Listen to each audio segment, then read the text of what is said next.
I put that song on.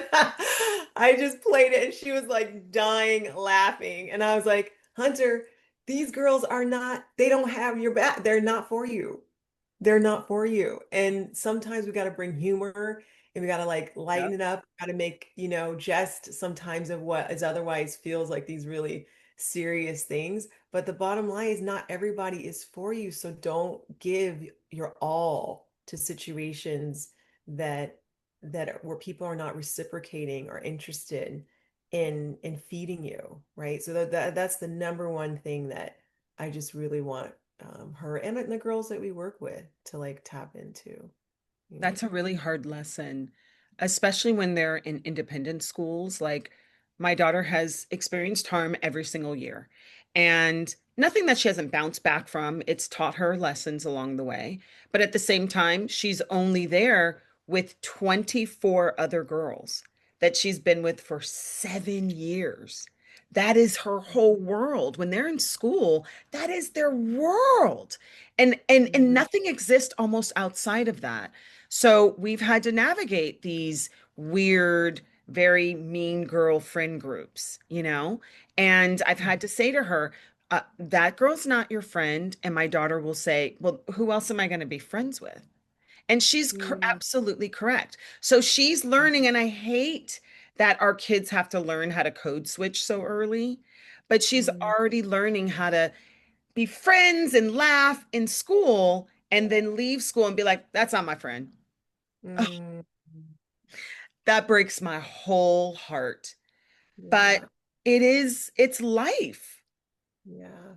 How Yeah. do we change? That's the world we live in. And all of us have been subjected to that, right? If Yeah. you've got a corporate job or wherever you are, you're at the gym, there's people that, and it's not about being fake friends. It's about you put people in categories. There's people closer to you in your inner sphere, and then a little bit further out, and then a little bit further, let's Yeah. activate that thought process. I love that you're just like really honest about, just understanding those tiers of connection and then knowing not to give too much energy or thought to the spaces where we just kind of have to go through the motions. Mhm. uh, and know where we can get support and where we can let her hair down.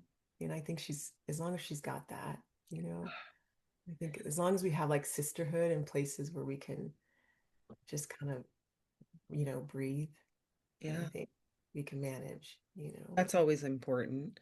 Let me introduce you. I am sitting with Tamika Lewis, the owner and founder of WOC HOUSE. She's also a therapist there. Now, tell us about WOC HOUSE because I think it's such a, that I'm like, oh my God, I love everything about this. It's so beautiful. It is a sanctuary for therapists and their clients, but that's Mhm. probably not how you describe it. Tell me about WOC HOUSE. Yeah, I mean, just speaking with, from what we were just talking about, it is the one beautiful place where we can come as women of color and connect in terms of therapy. You can sit across from a therapist that looks like you. You don't have to do all the extra explaining about all the things, right, that we deal with. Um, and I just wanted a place that felt like home, to create a space that feels like when you come in to the space, whether it's the art or the smells, the colors, it just tells your body like I can really disarm and relax, which we don't always feel when we're, whether it's in our workspace or like you're saying at school, right? For our young teen girls to be able to walk in and know like I got a place where I can go, and that's my place.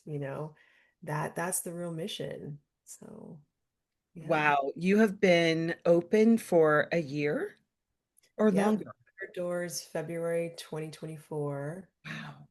So it's been over a year and we I just can't believe. I know you were at the our grand opening, and I can't believe how much time has passed. And since then we got a beautiful mural done. So you have to come see that on the back of the wall in the backyard. And we've had lots of different like retreats there, and different companies kind of come through, and it's been, yeah, it's been beautiful. It is when you created it or when I found out about it, I was like, it's so brilliant because we do need safe spaces. And I love that it's women of color. It's not any particular woman of color, but it's the whole spectrum, which again is what we saw winning Tuesday night. It is the spectrum that makes us so beautiful. When we can accept everybody, that makes us so powerful. So everyone feels accepted and welcomed into your space. And Mhm. you have how many therapy rooms? We have three therapy rooms. We have a yoga studio, and then we have our backyard space, which we're gonna start launching some cool things like movie nights and book, gatherings and open mics and things like that. But I think our team too, there are nine of us, and so we've got Latinx and Southeast Asian and Black, and we have the whole range of therapists that are available to work with clients. So that truly is the most exciting thing. I get to work with this dynamic team of very diverse therapists, and we all come with our individual testimonies, and that right there is just it's just doesn't feel like it's work, you know? I bet. I still can't believe I didn't study therapy, like I'm not, psychology, because I find it so fascinating to get inside the human thought process and to understand that we're all sort of suffering from trauma to our inner child. Like we never really get past that. And so being able to help people through, we get very unconscious though when we're going through life and the stress of making money and our jobs and having kids and cleaning the house, all that stuff sort of makes us forget the places where we need to heal. Mhm. They Mhm. say when my daughter irritates me that I'm supposed to pause and go, where does this hurt me?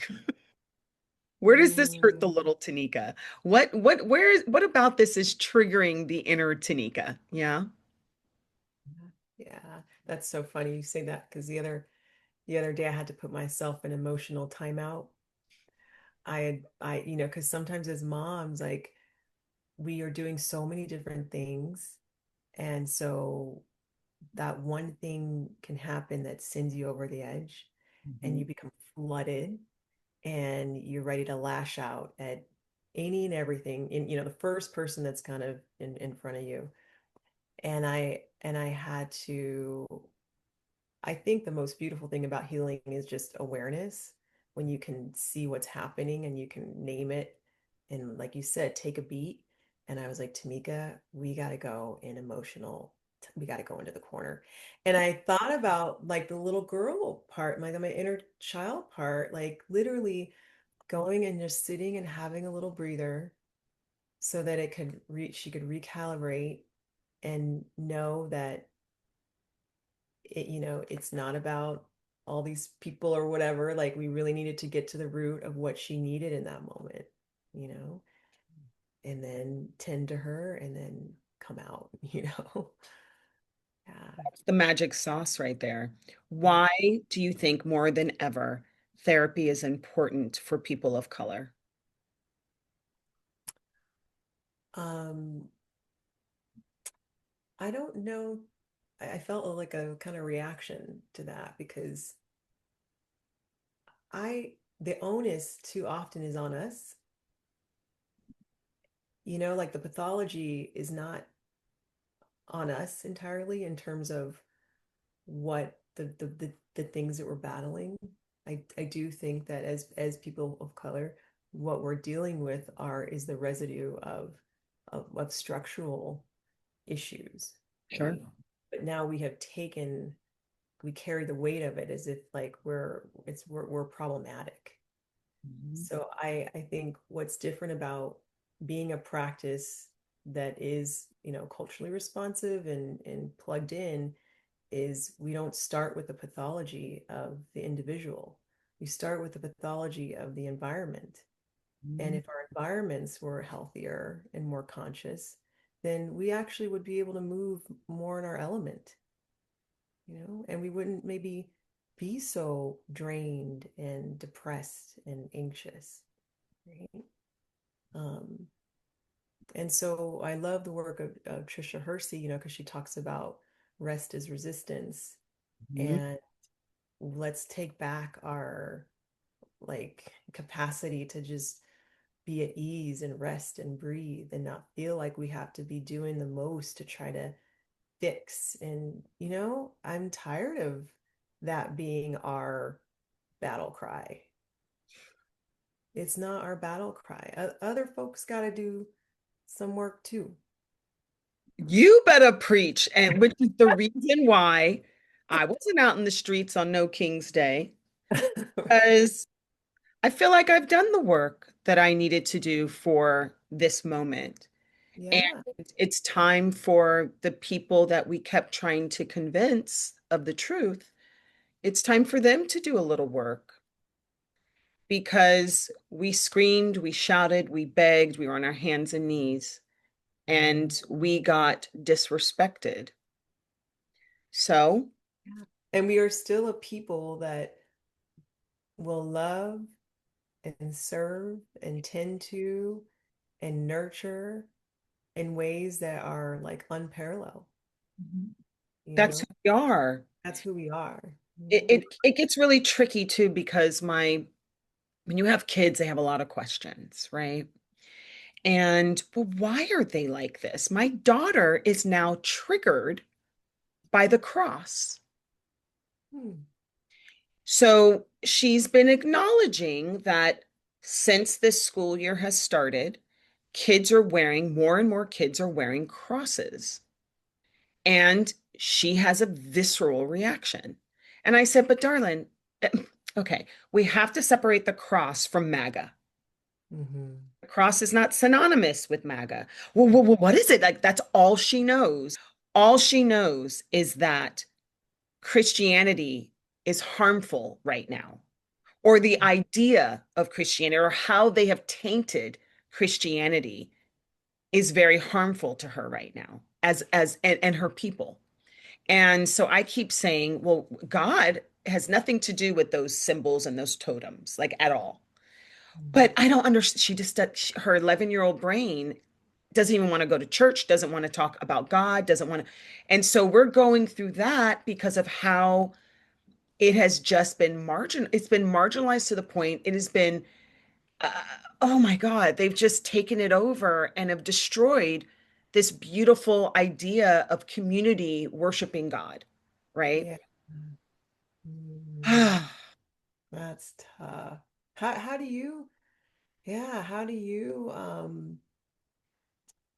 we reclaim, I guess, Christian, this is a whole other talk show, right? To get into like the way Christianity, uh, even that space has been colonized and used and right. So that's a whole other, but I guess the bigger challenge is like how do we bring them back to spirit?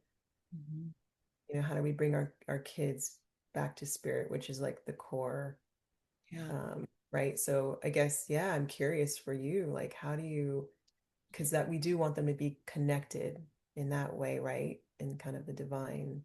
Well, that's exactly what those were my words to her.